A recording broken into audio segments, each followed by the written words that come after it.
Hello नमस्कार। हम बात कर रहे हैं 22 अप्रैल के पहले एडिटोरियल सेशन की, जो है द इंडियन एक्सप्रेस से। टाइटल है अनफ्रीडम ऑफ प्रेस।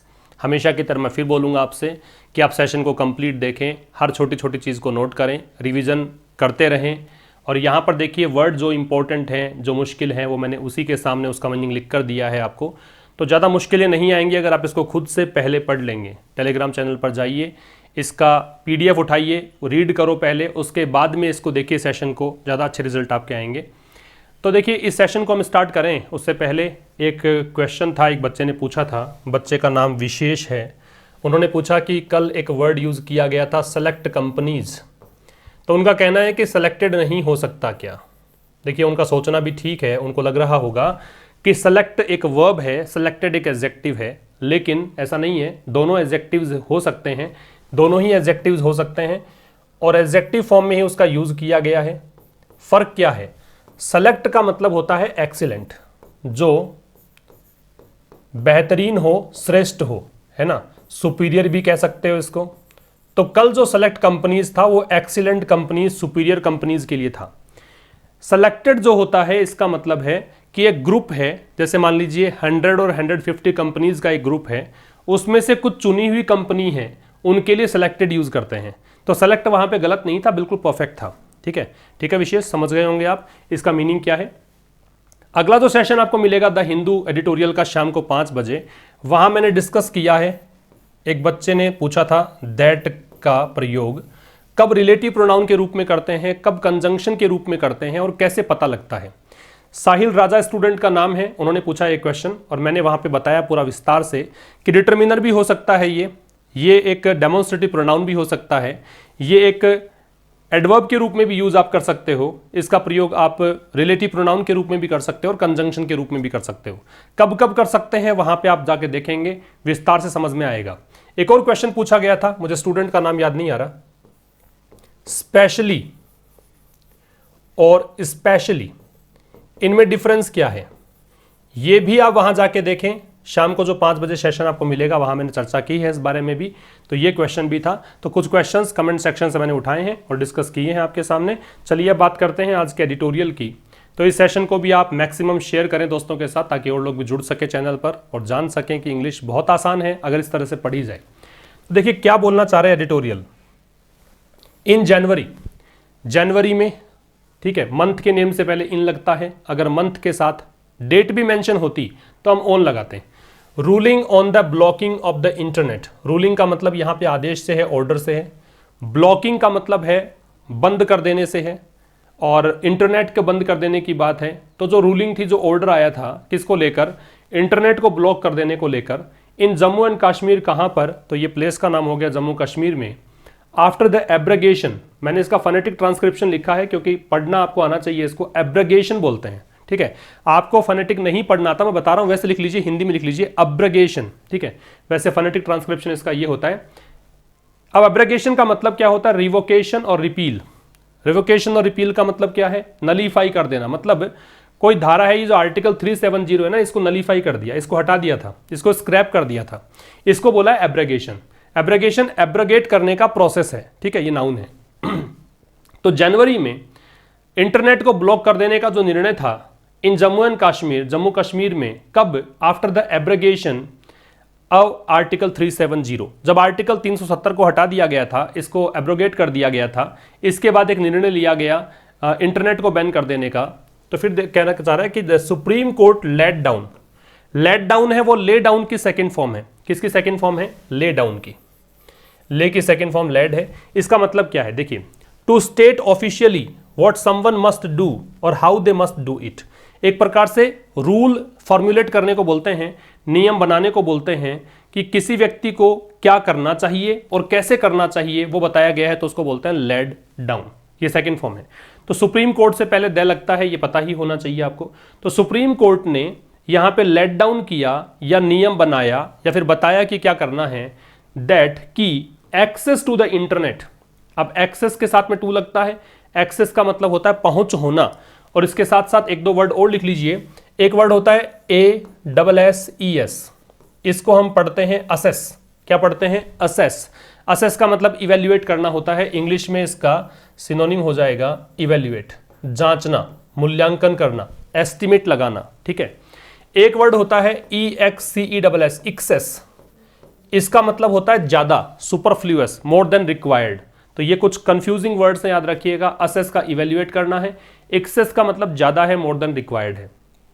तो सुप्रीम कोर्ट ने कहा that access to the internet की, इंटरनेट के एक्सेस जो है, इंटरनेट सबको मिलना चाहिए, उस तक सबका एक्सेस होना चाहिए। And the speech therein, therein से मतलब क्या है, देयर इन एक एडवर्ब के रूप में यूज किया जाता है, relating to something that has just been mentioned. इसका मतलब है कि जो अभी मेंशन किया गया है उसी से संबंधित, या फिर आप कह सकते हो इस संदर्भ में। तो जैसे यहां पे एक्सेस टू द इंटरनेट है, वैसे ही एक्सेस टू क्या, स्पीच, मतलब बोलना, मतलब आप कुछ भी आपको बोलने की आजादी है ना, आपको फ्रीडम ऑफ एक्सप्रेशन है। तो बोलने को लेकर एक्सेस जो है और इंटरनेट का जो एक्सेस है आर फंडामेंटल राइट्स। ये दो राइट हो गए, एक तो बोलने का, एक इंटरनेट का। ये फंडामेंटल राइट्स हैं, ये मौलिक अधिकार हैं, प्रोटेक्टेड अंडर, जो कि सुरक्षित हैं, जो किसके अधीन आते हैं, प्रोटेक्टेड मतलब यहां पे इनकी सुरक्षा कौन सी धारा करती है, कौन सा अनुच्छेद करता है, तो किसके तहत आते हैं, under article 19 of the constitution. Constitution से पहले हमेशा दे लगता है, याद रखिएगा। और यहां पर मैं हमेशा जैसे ही कॉन्स्टिट्यूशन वर्ड आता है मैं हमेशा मेंशन करता हूं एक चीज, पार्लियामेंट का याद रखिए। पार्लियामेंट से पहले कोई भी आर्टिकल का प्रयोग नहीं होता है ना। Parliament does not take any article before it, जबकि कॉन्स्टिट्यूशन में दे लगता है। तो आर्टिकल 19 में ये बात निहित है। समझ में आ गई बात आपको? रिपीट कर देता हूं आसान भाषा में क्या बोलना चाह रहा है। वैसे देखिए हमने 3 वर्ड सीखे हैं। एक एब्रगेशन यहां पे है, एब्रगेशन का मतलब नलीफाई करना है, एब्रगेशन का रिवोक करना है। रिवोक से रिवोकेशन बनता है REVOKE, रिवोक, ठीक है। तो ये नलीफाई करना है, मतलब रद्द कर देना है, समाप्त कर देना है, स्क्रैप कर देना है, कानून आदि समाप्त कर देने को बोलते हैं। एक है लेट डाउन, निरूपित करना, नियम बनाना, इसको बोलते हैं। और एक देयर इन है, इसका मतलब आप कह सकते हो इस संदर्भ में, इसी अनुसार, या फिर कहें जैसा कि कहा गया है वैसे ही, उसी के अकॉर्डिंग, उसको बोलते हैं देयर इन। तो ये आसान भाषा में ये बोलना चाह रहे हैं कि जनवरी में एक आदेश जो आया था ना इंटरनेट को बैन कर देने का, इंटरनेट को ब्लॉक कर देने का, जम्मू कश्मीर में जब धारा 376 को हटाया गया था, तो ये जो रूलिंग थी, देखो इन जनवरी में कोमा लगा हुआ है, ये यहाँ पे यहाँ तक पढ़ेंगे आप 370 तक।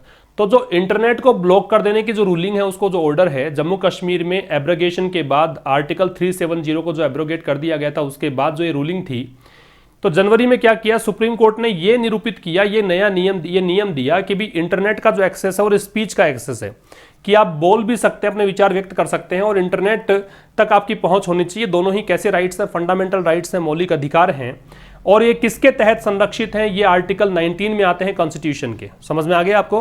तो ये पहले स्लाइड में हमने बात की, अगले स्लाइड में मूव करते हैं। और क्या बोलना चाह रहा है, यट, यट का मतलब होता है फिर भी, यट का मतलब फिर भी। जितनी बातें की गई है, सुप्रीम कोर्ट ने कह दिया कि भाई आप इंटरनेट एक्सेस को डिनाई नहीं कर सकते, आप स्पीच एक्सेस को डिनाई नहीं कर सकते, तो फिर भी इस सप्ताह में द J&K पुलिस, इसको प्रोनाउंशिएट क्या करते हैं, पुलिस, मैंने कल भी बताया था। बुक्ड, बुक का अगर नाउन के रूप में है तो किताब या पुस्तक, अगर वर्ब के रूप में है तो एक तो बुक होता है जैसे कोई सीट रिजर्व करवाते हो आप, उसको बुक बोलते हैं, आरक्षित करवाना। एक बुक का सजा देना भी होता है, तो इसका मतलब ये होता है कि जो FIR रजिस्टर है या कुछ भी जहां पे शिकायत दर्ज करते हैं पुलिस वाले, उस रजिस्टर में नाम आपका दर्ज हो गया है, उसको बोलते हैं बुक। तो यट दिस वीक, फिर भी इस सप्ताह में J&K पुलिस ने क्या किया, बुक कर लिया। बुक करने का मतलब देख लो, take to the police station and make a record of their crime, police station ले जाना और फिर उनके क्राइम का रिकॉर्ड बनाना कि इसने अपराध क्या किया, लिख लेना, मतलब किताब में उनका नाम दर्ज कर लेना। तो ये कहलाता बुक, एक प्रकार से सजा देने को बोल सकते हैं। तो जम्मू कश्मीर पुलिस ने क्या किया है, यहाँ पे बुक कर दिया है अ यंग फोटोग्राफर, एक फोटोग्राफर को कश्मीर में, इनका नाम है मसरत जहरा, ये फोटोग्राफर का फोटोग्राफिंग का काम करते हैं। तो फोटोग्राफी इनका ऑक्यूपेशन है, under the unlawful activities act. और ये किसके तहत इन्होंने गिरफ्तार, मतलब बुक किया है इनको, इसके तहत अनलॉफुल एक्टिविटीज, गैर कानूनी गतिविधियों को रोकने संबंधी एक एक्ट है, इसको हम शॉर्ट में बोलते हैं UAPA, ठीक है, ये UAPA एक्ट है, अनलॉफुल एक्टिविटीज प्रिवेंशन एक्ट। इसके तहत जब भी किसी के अधीन, किसी के कंट्रोल में ऐसा कुछ होगा, किसी भी सेक्शन की बात करोगे, किसी भी आर्टिकल की बात करोगे, उसके अधीन ये चीज़ें आती हैं, तो आप अंडर का ही प्रयोग करते हैं। आप जाके पिछले स्लाइड में चेक कर सकते हैं इस चीज़ को। यहाँ देखिए अंडर का प्रयोग किया गया था इसके तहत। ठीक ऐसे ही अगली स्लाइड में आप देखिए तो यहाँ पे किसके तहत इनको बुक किया गया है, तो ये कारण था इसके तहत किया गया, इस कानून के तहत किया गया है। किसके लिए? For allegedly. एलिजिडली का मतलब होता है तथाकथित रूप से, सुनी सुनाई बात, मतलब एग्जैक्टली नहीं पता है कि व्हाट हैड हैपेंड, बट सुनी सुनाई बात के आधार पर यह कहा गया है, तो इसके लिए उसको बोलते हैं एलिजिडली, तथाकथित रूप से एंटी नेशनल पोस्ट। तो इनके बारे में यह रिपोर्ट थी कि इन्होंने एंटी नेशनल पोस्ट लिखी। एंटी नेशनल का मतलब क्या हो गया? राष्ट्र विरोधी। एंटी लग गया, इसका मतलब उसके विपरीत है। तो राष्ट्र विरोधी पोस्ट लिखी किस पर? सोशल मीडिया पर। ठीक है, इस कारण से इनको यूएपीए के तहत बुक किया गया। एनएफआईआर, याद रखिएगा एफआईआर से पहले एन लगता है। अब आप इस एफ को देखकर लगाओगे तो ए लगाना था, लेकिन आप इसको हिंदी में लिख के देखो। वैसे तो सारे फोनेटिक का खेल है, लेकिन फिर भी आप इसको आसान तरीके से लें, हिंदी में लिख कर देखेंगे एफआईआर। तो एफ जब लिखोगे आप इस तरीके से, तो ये वाउल साउंड, वाउल मतलब एक लेटर है, तो इसको देखते हुए हमने एन का प्रयोग किया है। वैसे पूरा साउंड का खेल होता है, फोनेटिक्स पे डिपेंड करता है, लेकिन आप इसको इस तरह से याद रखें। तो जहां भी वाउल साउंड हो वहां पर आप एन लगाते हैं, जहां कॉन्सोनेंट साउंड है वहां पे ए लगाते हैं। तो an FIR has also been registered against a report. एक FIR has also been registered. अगर आप हैज बीन रजिस्टर्ड पढ़ते हो तो रजिस्टर की गई है किसी के द्वारा, पैसिव हो गया है, बीन के साथ वर्ब की थर्ड फॉर्म, ऑल्सो मतलब भी। तो एक एफआईआर भी यहां पे दर्ज की गई है किसके खिलाफ? Against a report from Kashmir in the Hindu. The Hindu में कश्मीर से, है ना, अ रिपोर्ट फ्रॉम कश्मीर मतलब एक यहां पे कश्मीर की रिपोर्ट जो द हिंदू में छपी थी उसके खिलाफ, alleging that it was fake news. और उसमें क्या कहते हुए किया है? ये दावा करते हुए। एलेज का मतलब है क्लेम करना, दावा करना, नोट कर सकते हैं आप इसको। अलेज का मतलब क्या है? दावा करना, क्लेम करना।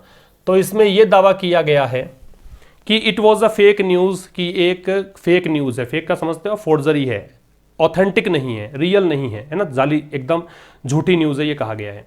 अब एलेजिंग बीच में लगा है ना, इसका मतलब ये, अगर आप ग्रामर की भाषा में इसको बोलेंगे तो प्रेजेंट पार्टिसिपल बोल सकते हो इसको आप, कि ऐसा करते हुए। समझ गए? तो मैं बता देता हूं कि ट्रांसलेशन क्या है इसका, कि फिर भी इस सप्ताह जम्मू कश्मीर पुलिस ने एक फोटोग्राफर के खिलाफ, कश्मीर में मसरत जहरा उनका नाम है, उनको बुक किया है इस एक्ट के तहत। और इसमें कहा गया है for allegedly anti national post, कि उन्होंने राष्ट्र विरोधी पोस्ट लिखी हैं सोशल मीडिया पर। एक एफआईआर भी दर्ज की गई है एक रिपोर्ट के खिलाफ, जो रिपोर्ट थी कश्मीर से रिपोर्ट थी, द हिंदू में छपी थी, उसके लिए कहते हुए कि it was a fake news, की ये फेक न्यूज़ थी। इसके खिलाफ एक एफआईआर भी दर्ज की गई, ये कहना चाह रहे हैं। आ गया समझ में? तो ये आप अलेजिंग जो है ऐसा कहते हुए, तो दो काम जब कंटिन्यू, जो काम चलते हैं ना उसमें एक काम करते हुए, जैसे मैंने आपको पढ़ाया और मैं कहूं कि मैंने आपको पढ़ाया मोबाइल पर बात करते हुए, तो मोबाइल पर बात करते हुए ये जो एक लाइन है इसमें कोई काम कंटिन्यूअस है, इसको दर्शाने के लिए आप आईएनजी फॉर्म का प्रयोग करेंगे, और वो आईएनजी फॉर्म क्या कहलाएगी? Present participle. चलिए बात करते हैं नेक्स्ट स्लाइड की। बोथ द इन्वोकिंग, अब देखो इन्वोक क्या होता है, और इन्वोक के साथ साथ दो तीन वर्ड और देखो आप। एक इवोक होता है, एक हमने पिछली स्लाइड में रिवोक की बात की थी, और ये कि इन्वोक है। इन्वोक का मतलब यहां पे है to use a law in order to achieve something, किसी कानून का प्रयोग करना है। वैसे भगवान से, कानून से सहायता मांगने को भी इन्वोक बोलते हैं। इवोक है, इसका मतलब है याद करना कोई चीज को, है ना, स्मृति में आना कोई चीज का। रिवोक का मतलब रेवोकेशन देखा था हमने, नलीफाई करना, एब्रोगेट करना, ये सब रिवोक के मीनिंग होते हैं। तो बोथ द इन्वोकिंग, तो दोनों चीजें, एक तो देखो both the invoking of a draconian law. Draconian का मतलब होता है बहुत ही सख्त, बहुत ही कठोर, हार्श, स्ट्रिक्ट, स्ट्रिंजेंट, रिगरस, है ना, स्टिफ, इन सबको बोल सकते हैं ड्रैकोनियन। तो बोथ द इन्वोकिंग, इन्वोकिंग का मतलब यूज करना, कानून का प्रयोग करना, ऑफ अ ड्रैकोनियन लॉ, तो ड्रैकोनियन लॉ का यूज करना, जो सख्त कानून है उसका यूज करना, under which an individual can be designated a terrorist, जिसके तहत, फिर से देखिए के अधीन है, जिसके तहत, अंडर विच, जिसके तहत एन इंडिविजुअल, किसी भी व्यक्ति को, अब एन इंडिविजुअल मतलब इनडेफिनेट है, पता नहीं है कौन सा, तो किसी भी इंडिविजुअल को, कैन बी डेजिग्नेटेड, उसको डेजिग्नेट किया जा सकता है, उसको कहा जा सकता है, डेजिग्नेट का मतलब मनोनीत करना, उसको नाम दे देना, तो उसको कहा जा सकता है अ टेररिस्ट, एक आतंकवादी कहा जा सकता है। और फेसबुक पोस्ट, या फिर फेसबुक की कोई पोस्ट है, and the FIR against a newspaper report. तो फेसबुक पोस्ट के लिए तो वो जो फोटोग्राफर है उसकी बात कर रहे हैं। FIR किसके खिलाफ थी? न्यूज़पेपर रिपोर्ट जो द हिंदू में न्यूज़ छपी थी उसके खिलाफ है। अब ये दो चीजें हैं। सेंड आउट, ये चिलिंग मैसेज सेंड करते हैं। सेंड आउट का मतलब ये यहां पे मैसेज कन्वे कर रहे हैं, एक प्रकार का संदेश दे रहे हैं। चिलिंग मैसेज है। मैसेज तो हो गया है नाउन और चिलिंग हो गया है एडजेक्टिव।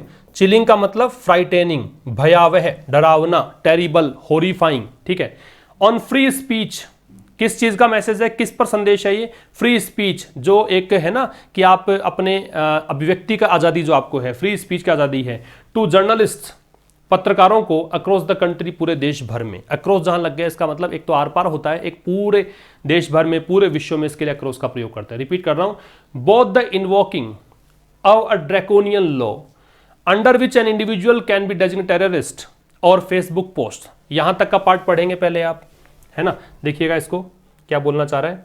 देखिए ये कहना चाह रहा है कि भाई दोनों चीजें कौन कौन सी है। एक तो है कि भाई आपने ड्रैकोनियन लॉ का प्रयोग किया। ड्रैकोनियन लॉ, सख्त कानून का प्रयोग करना, जिसके तहत किसी भी व्यक्ति को आतंकवादी करार दिया जा सकता है ना, या फिर किसी भी फेसबुक पोस्ट है उसके लिए आतंकवादी करार दिया जा सकता है ना, किसी के लिए फेसबुक पोस्ट के लिए अपराधी माना जा सकता है। तो एक तो चीज ये हो गई, इन्वोक करना मतलब कानून का प्रयोग करना। तो एक ऐसे कानून का प्रयोग करना जो ड्रैकोनियन कहा गया है, ड्रैकोनियन लॉ का प्रयोग करना, जिसके तहत किसी भी इंडिविजुअल को क्या कहा जा सकता है, एक टेररिस्ट कहा जा सकता है, या फिर फेसबुक पोस्ट की बात कर रहे हैं, किसी भी इंडिविजुअल को या फेसबुक पोस्ट को, दोनों चीजें हैं। साथ में देखो बोथ था तो क्या लगेगा, एंड लगेगा, और साथ ही में देखिए बोथ के साथ हमने लगाया एंड। द FIR, जो FIR है किसी अखबार के खिलाफ, जो एक रिपोर्ट दी थी द हिंदू में, उसके खिलाफ इन्होंने FIR दर्ज कर दी। ये दो चीजें हो गई। एक तो हो गया किसी भी व्यक्ति को आतंकवादी करार दे दिया आपने, एक यहां पे FIR किसी न्यूज़पेपर रिपोर्ट के खिलाफ FIR दायर कर दी। ये दो चीजें होंगी। तो इस कारण से वर्ब कैसी आएगी, प्लूरल। तो सेंड आउट यहां पे वर्ब कैसी है, प्लूरल है। अ चिलिंग मैसेज, दोनों ही बहुत ही भयावह संदेश देती हैं। ऑन फ्री स्पीच, किस बात को लेकर, फ्री स्पीच को लेकर। टू जर्नलिस्ट, ठीक है ना, कि जर्नलिस्ट को ये मैसेज भेज रही हैं कि आप फ्री स्पीच का अधिकार आपको नहीं है। ये देखो chilling message, send chilling message किसको, तो ये टू लगा हुआ है, जर्नलिस्ट को। और किस बात को लेकर, फ्री स्पीच को लेकर, ये मुद्दा है। और अक्रॉस द कंट्री, पूरे देश भर में, कि पत्रकार जो लोग हैं, देखो इसका टाइटल ये था अनफ्रीडम ऑफ प्रेस, जबकि प्रेस को तो फ्रीडम दी गई है, प्रेस स्वतंत्र है, प्रेस में दखलंदाजी कार्यपालिका की नहीं होनी चाहिए, ठीक है। एग्जीक्यूटिव जो होता है उसकी इंटरफेरेंस नहीं होना चाहिए, लेकिन यहाँ पे इंटरफेरेंस देखने को मिल रहा है। तो ये पूरे देश में संदेश जा रहा है कि आप फ्री स्पीच के लिए आप यहाँ पे स्वतंत्र नहीं है, आप अपनी एक्सप्रेशन की जो आज़ादी है वो आपको नहीं है। ये पत्रकारों को संदेश है। आगे देखो, दे गो अगेंस्ट प्रिंसिपल्स। ये दो चीज़ें हैं, कौन सी चीज़ें, जो ऊपर मेंशन की गई हैं कि भाई आतंकवादी कह दिया आपने एक फोटोग्राफर को, आपने रिपोर्ट, एक द हिंदू की एक रिपोर्ट थी उसके खिलाफ आपने FIR दर्ज कर दी। ये दोनों चीज़ें जो है वो जाती हैं प्रिंसिपल्स के खिलाफ।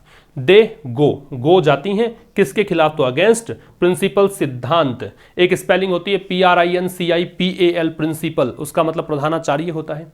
एंड प्रोटेक्शंस, और उन सुरक्षाओं के खिलाफ, प्रोटेक्शंस के खिलाफ, वो प्रोटेक्शंस जो गारंटीड हैं, जिनकी गारंटी दी जाती है किसके द्वारा, बाय द कॉन्स्टिट्यूशन। मैंने कहा था कॉन्स्टिट्यूशन से पहले द आएगा, तो यहां द है। संविधान के द्वारा जिसकी गारंटी मिलती है उनके खिलाफ ये चीजें हैं। जो कुछ भी यहां पे वाकया घटा है, जो भी वारदात घटी है, वो चीजें जो हैं वो प्रिंसिपल्स के खिलाफ हैं, प्रोटेक्शंस के खिलाफ हैं, जिनकी गारंटी संविधान देता है। And upheld by the apex court. Apex court का मतलब सुप्रीम कोर्ट। एपेक्स का मतलब सर्वोच्च तो होता है, तो सुप्रीम कोर्ट, इसमें भी द लग जाएगा, ठीक है। यहां भी द सुप्रीम कोर्ट कर सकते हो आप, द सुप्रीम कोर्ट। और अपहेल्ड का मतलब होता है सपोर्ट करना, एंडोर्स करना, एंडोर्स करना, या फिर आप लिखेंगे इसको सपोर्ट करना। तो जिसको समर्थन प्राप्त है, जिसको जो एंडोर्स किया गया है किसके द्वारा, सुप्रीम कोर्ट के द्वारा, ठीक है। ये चीजें गारंटी कौन देता है, संविधान। इसकी सुरक्षा कौन करता है, इसका समर्थन कौन करता है, सपोर्ट कौन करता है, सुप्रीम कोर्ट। तो ये चीजें इस स्लाइड में हमने देखी कि सीधा सीधा ये एक संदेश जा रहा है पत्रकारों को पूरे देश भर में। अगले स्लाइड में देखिए, it is not unrelated. It यह इज है, नॉट नहीं, अनरिलेटेड कि संबंधित नहीं है, ऐसा नहीं है कि अनरिलेटेड चीज हो रही है या फिर कोई चीज प्रासंगिक नहीं है, ऐसा नहीं है। दैट इन रिसेंट ईयर्स, तो it is not unrelated that in recent years, कि ये हाल ही के वर्षों में कुछ ऐसा नहीं है कि एक अजीब घटना घट गई है, ऐसा हो ही रहा है बार बार में। The law of sedition, sedition का मतलब क्या होता है? सिडिशन का मतलब होता है रिबेलियन। ये यहां पे गलती से यहां पे चला गया रिबेलियन, ये रिबेलियन इससे संबंधित है, ठीक है। तो ये कह रहा है कि भाई सिडिशन का जो कानून है, राजद्रोह जिसको बोलते हैं, देशद्रोह जिसको बोलते हैं, तो ये कह रहा है कि इन वर्षों में कोई अनरिलेटेड चीज नहीं है। जो कानून है राजद्रोह का, हैज बीन यूज्ड, उसका इस्तेमाल किया गया है। हैज बीन यूज्ड पैसिव हो गया, भी कानून है तो ये तो सिंगुलर हो गया, और पैसिव वो इस एच के साथ बनाओगे तो क्या बनता है? बीन, तो बीन लगा दिया, और बीन के साथ थर्ड फॉर्म तो यूज्ड हो गया। इन ब्लंट, ब्लंट का मतलब है बिल्कुल सीधे, बिल्कुल मुखर तरीके से, बिल्कुल कैंडिड तरीके से, जिसमें किसी दूसरे की भावनाओं की परवाह नहीं की जाती है, इनसेंसिटिव तरीके से, उसको ब्लंट बोलते हैं, ठीक है। तो सिडिशन का जो कानून है उसका उपयोग किया गया है हाल ही के वर्षों में in and indiscriminate ways. Indiscriminate का मतलब अंधाधुंध, इनडिस्क्रिमिनेट का मतलब क्या है? अंधाधुंध। अंधाधुंध मतलब बिल्कुल केयरलेस तरीके से, बिना कोई सोचे विचारे, बिना कोई चीज को कंसीडर किए, बिना उस पर विचार किए, इस चीज को बोलते हैं इनडिस्क्रिमिनेट। नोट कर लीजिएगा, इनडिस्क्रिमिनेट यहां पे एडजेक्टिव फॉर्म में है। तो कह रहा है कि ये अनरिलेटेड नहीं है, कि हाल ही के वर्षों में जो सिडिशन का कानून है उसका उपयोग किया गया है बहुत ही ब्लंट तरीके से, बिना किसी की भावना की परवाह किए और अंधाधुंध तरीके से, inviting charges of intimidating dissenters and restricting freedoms। Inviting charges, invite का मतलब आमंत्रित करना होता है ना, तो ये इन पर आरोप लगना चाहिए। ये आरोपों को अपनी तरफ इनवाइट कर रहे हैं, इन पर आरोप, चार्ज मतलब आरोप, चार्जेस का एक्यूजेशन, आरोप लगने चाहिए किस चीज के? इंटिमिडेटिंग। अब ये देखो ऑफ लग गया प्रेपोजिशन, तो आईएनजी लग गया इंटिमिडेटिंग। इंटिमिडेट का मतलब होता है फ्राइटेनिंग, डराना, ठीक है। तो आरोप किस चीज के हैं? कि डराते हैं, ये फ्राइटन करते हैं। और किसको डराते हैं? डिसेंटर्स को। डिसेंटर्स का मतलब प्रोटेस्टर, जो विरोध करते हैं वो। इसका एक सिनोनिम और लिखें आप, डिसिडेंट, DISSIDENT। जो भी असहमति प्रकट करता है उनको डराते हैं। एंड रेस्ट्रिक्टिंग फ्रीडम्स, और किस चीज का आरोप? रेस्ट्रिक्टिंग, चूंकि ऑफ लगा हुआ था उसी का काम है कि देखो आईएनजी है, चूंकि एंड लग गया तो एंड के बाद में भी same process will be followed, तो रेस्ट्रिक्टिंग है। और फ्रीडम्स को रेस्ट्रिक्ट करते हैं, मतलब जो आज़ादी है उसको यहाँ पे बाधित करते हैं, उसको ये कर्ब करते हैं। डेस्पाइट, किसके बावजूद? डेस्पाइट का मतलब के बावजूद। याद रखिए, डेस्पाइट के बराबर हम लिख सकते हैं क्या? In spite of. एक लिख सकते हैं नॉट विद स्टैंडिंग, इसमें कोई स्पेस नहीं आएगा बीच में, नॉट विद स्टैंडिंग। इन सब का मतलब के बावजूद होता है, लेकिन ये तब तक है जब तक ये प्रेपोजिशन है।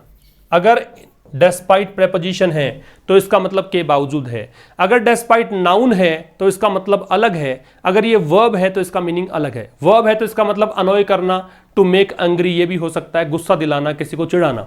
अगर नाउन है तो इसका मतलब मलीस होता है, हेटर्ड होता है, नफरत को बोलते हैं, दुर्भावना को बोलते हैं, उसको बोलते हैं डेस्पाइट, ठीक है। नाउन के रूप में भी आ सकता है, वर्ब के रूप में भी आ सकता है, और प्रेपोजिशन के रूप में यूज करते हैं। यहां तो प्रेपोजिशन है। और एक प्रश्न जो एग्जाम में इसका देखने को मिलता है वो ये कि इन स्पाइट में ऑफ लगता है लेकिन डेस्पाइट में ऑफ नहीं लगता है। याद रखिएगा इस चीज को।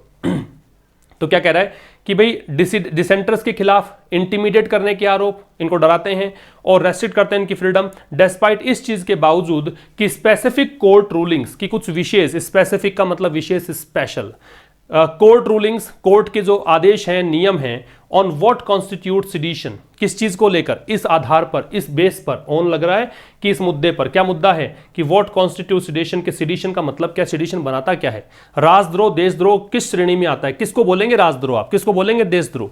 सिडिशन का देशद्रोह, राजद्रोह। कॉन्स्टिट्यूट्स का मतलब बनाना, व्हाट कॉन्स्टिट्यूट्स क्या चीज है जो बनाती है इस चीज को, सिडिशन को। रिपीट कर रहा हूं कि ये अनरिलेटेड नहीं है, कि हाल ही के वर्षों में जो सिडिशन का कानून है इसको बहुत ही ब्लंट तरीके से, बहुत ही अंधाधुंध तरीके से इसका इस्तेमाल किया गया है, चार्जेस इनवाइट करते हुए, मतलब इस पर आरोप लगने चाहिए इन पर किस चीज के, कि ये जो भी असहमति प्रकट करते हैं, जो भी असहमति प्रकट करते हैं, या फिर यूं कहें कि इन पर आरोप लगाए जा, मतलब इन पर ये चार्जेस जो हैं वो इनवाइट करते हैं, अपने ऊपर खींचते हैं, आकर्षित करते हैं चार्जेस को, कि चार्जेस लगने चाहिए इन पर, कि ये डिसेंटर्स को डराते धमकाते हैं और इनकी फ्रीडम्स को रेस्ट्रिक्ट करते हैं, इस चीज के बावजूद कि स्पेसिफिक कोर्ट रूलिंग्स हैं उस चीज को लेकर कि कौन जो सिडिशन है वो किस चीज से बनता है। आ गया होगा समझ में आपको, ठीक है। तो एक दो वर्ड्स हमने सीखे और हमने डेस्पाइट के 3 जो फंक्शन हो सकते हैं वो मैंने बताए आपको। इसके आगे बात करते हैं अगली स्लाइड में क्या कहना चाह रहा है। देखो, अखबार पढ़ने का तरीका जो मैं बता रहा हूं ना इस चैनल पे, बहुत ही आसान तरीका है। आप अगर मेरे साथ 6, 7, 8 मंथ्स तक बने रहेंगे तो आपको अखबार पढ़ना आ जाएगा, बशर्ते आप जब लिखते हो, जब आप पढ़ते हो, थोड़ा सा कॉन्शियस रह के लिखें, कॉन्शियस रह के पढ़ने। मैं देखता हूं काफ़ी बार कमेंट में बहुत सारे कमेंट्स आते हैं आपके, मैं पढ़ता ज़रूर हूं कमेंट्स को, जब भी मुझे टाइम मिलता है मैं जवाब नहीं दे पाता। जवाब देने का मैंने तरीका निकाला है कि आजकल सेशन के जरिए मैं जवाब दे देता हूं। वहां पर आप जो लिखते हैं उनकी स्पेलिंग्स बहुत गलत हो जाती हैं, है ना। जैसे आप लिखते हैं कि मैं एस्पिरेंट हूं, तो एस्पिरेंट की स्पेलिंग गलत लिख देंगे। एस्पिरेंट की स्पेलिंग क्या होती है? ASPIRANT। अब इसकी स्पेलिंग गलत लिख देते हैं आप। तो जो लिखते हैं कम से कम स्पेलिंग सही लिखें। हालांकि लैंग्वेज है, कोई नहीं कह सकता कि हम परफेक्ट हैं, कोई नहीं, मैं भी नहीं कह सकता परफेक्ट हूं, लेकिन हम जितना जानते हैं उतनी चीज़ों को कम से कम सही लिखें। नहीं जानते हैं तो उन चीज़ों को डिक्शनरी में देखें, बार बार में प्रैक्टिस करें, प्रयास करें कि मैं गलती नहीं करूंगा। इस माध्यम से तो इंग्लिश आपकी सुधर सकती है, इंप्रूव हो सकती है। अदरवाइज तो फिर वो फॉर्मेलिटी वाला काम हो जाएगा। मैं हमेशा कहता हूं फॉर्मेलिटी हमें करनी नहीं है। चलो बात करते हैं आगे। फॉर इंस्टेंस, इंस्टेंस का मतलब क्या होता है? उदाहरण। इसको आप ये भी तो कह सकते हो फॉर एन एग्जाम्पल, उदाहरण के लिए। In Kedarnath Singh versus state of Bihar, ये केस का नाम है ना, ऐसा कुछ आता है अखबार में काफी बार। तो इस केस में 1962 का केस हुआ था, ये 2 पार्टी हैं। इस केस में क्या हुआ था? सुप्रीम कोर्ट ने रूल्ड, सुप्रीम कोर्ट ने यहाँ पे एक और मतलब एक निर्णय दिया था। क्या निर्णय दिया था? दैट क्रिटिसिज्म्स की जो आलोचनाएं होती हैं, किसकी? गवर्नमेंट की। इवन द स्टेट इटसेल्फ, चाहे जो भी स्टेट है उसकी खुद की ही आलोचना हो रही हो, है ना। इटसेल्फ का मतलब स्वयं, रिफ्लेक्सिव प्रोनाउन होता है। तो गवर्नमेंट की आलोचनाएं, इवन द स्टेट इटसेल्फ, चाहे स्टेट खुद ही क्यों ना हो, डू नॉट कॉन्स्टिट्यूट, ये चीज जो है वो शामिल नहीं करती है। कॉन्स्टिट्यूट का मतलब बनाता, वो बनाती नहीं है क्या? सिडिशन, वो मतलब राजद्रोह की श्रेणी में नहीं आती है। और एन एक्ट, या फिर उस एक्ट की श्रेणी में नहीं आती है। सीन एज डेट्रीमेंटल, जिसको देखा जाता है, जिसको देखा जाता है। सीन यहां पे पैसिव वॉइस के रूप में है वैसे, लेकिन हेल्पिंग वर्ब नहीं है। कई बार बगैर हेल्पिंग वर्ब के भी आपको समझना होता है कि वो वर्ब जो है पैसिव में है कि नहीं है। जिसको देखा जाता है डेट्रीमेंटल, डेट्रीमेंटल का मतलब हार्मफुल होता है, परनिशियस को बोलते हैं, है ना, हानिकारक, कि जो जो देखी जाती है हानिकारक रूप में, कि ये हानिकारक हो सकती है किसके लिए? To the security and integrity of the union. Union का मतलब संघ, भारत की बात है कि भारत के लिए, देश के, ये क्या है? एकता। सिक्योरिटी क्या है? सुरक्षा। इसको यूनिटी भी कह सकते हो आप। तो यूनिटी के लिए और सुरक्षा के लिए जो हार्मफुल है, इस रूप में इसको देखते हैं। तो इस कोर्ट में जो रूलिंग दी थी ना, 1962 वाला केस था, उसमें कहा था कि साहब इसको राजद्रोह नहीं कहते। रिपीट कर रहा हूं, एक उदाहरण के लिए केदारनाथ और स्टेट ऑफ बिहार का केस था 1962 का। इस केस में सुप्रीम कोर्ट ने आदेश दिया था या निर्णय दिया था कि जो आलोचनाएं होती हैं सरकार के खिलाफ, या फिर स्टेट खुद की आलोचना होती है, मतलब कहें कि स्टेट इटसेल्फ जो है, उसमें उस स्थिति में भी ये दोनों चीजें जो हैं वो कॉन्स्टिट्यूट नहीं करती हैं, कि सिडिशन की श्रेणी में नहीं आती हैं, या फिर ऐसे किसी एक्ट की श्रेणी में इसको नहीं रखा जा सकता है जिनको आप ये देखते हो कि देश की सुरक्षा या अखंडता के लिए खतरा है, एकता के लिए खतरा है। इस रूप में आप इसको नहीं देख सकते हैं। ये इस एक रेफरेंस दिया है, एक प्रेसिडेंस दिया है, एक पहले के उदाहरण से लेखक ने समझाया है। आगे देखो, एक और केस बताया है, in Balwant Singh versus state of Punjab 1995। अब ये एक और केस था 1995 का। इट फाउंड दैट, अब ये इट है सुप्रीम कोर्ट के लिए। सुप्रीम कोर्ट ने क्या पाया था? दैट इवन स्लोगनियरिंग, स्लोगनियरिंग का मतलब होता है नारे लगाना, यहां तक कि जो नारे लगाने की बात है, दैट सीमिंगली सपोर्ट सेपरेटिज्म, वो नारे, दैट किसके लिए? स्लोगनियरिंग के लिए।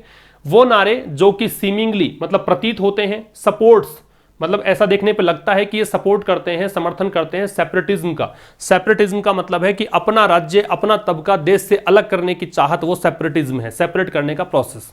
इन दिस केस, इस केस में खालिस्तान जिंदाबाद जैसे नारे लगाए गए, है ना। As long as it does not directly incite people, जब तक की, एज लॉन्ग एज, जब तक की, एज और एज के बीच डिग्री पॉजिटिव आ गई। It does not directly incite people, insight का मतलब होता है प्रोवोक करना, लिख लीजिए। इंसाइट का मतलब प्रोवोक करना है, उकसाना या भड़काना है। इंस्टिगेट भी आप लिख सकते हो, इंस्टिगेट का भी उकसाना भड़काना है, ठीक है। इसके अलावा आप इसके लिए कर सकते हो प्रोड, ये सब उकसाना भड़काना होता है। तो जब तक कि ये लोगों को भड़काता नहीं है, उकसाता नहीं है, किसके लिए? टू कमिट वायलेंस, वायलेंस करने के लिए, हिंसा करने के लिए, against the Indian state, Bharat के खिलाफ, फॉल्स विद इन, वो आता है, फॉल्स विद इन का मतलब वो आता है किसके अधीन? द बाउंड्स, बाउंड्स का मतलब होता है लिमिट, ऑफ फ्री स्पीच, वो स्वतंत्र अभिव्यक्ति है, जो है अभिव्यक्ति की आजादी है, उसी के अंतर्गत माना जाएगा। तो एक और केस 1995 का था, उस उदाहरण से लेखक ने समझाया है कि भी इस कोर्ट में, इस केस में भी सुप्रीम कोर्ट ने क्या पाया था कि अगर आप नारे लगाते हो जिनको देखने पर लगता है, नारों को सुनने पर लगता है कि आप सेपरेटिज्म के पक्षधर हैं, ठीक है, इस केस में खालिस्तान जिंदाबाद नारे लगाए थे। इसके लिए कहा था कि जब तक उन चीजों का मतलब ये नहीं है कि आप लोगों को भड़का नहीं रहे हैं हिंसा के लिए देश के खिलाफ, तो इन चीजों को आप रखेंगे किसमें, फ्री स्पीच की श्रेणी में ही रखेंगे, और ये आपका मौलिक अधिकार है, कोई खास बात नहीं है, इसमें आप सिडिशन नहीं कह सकते।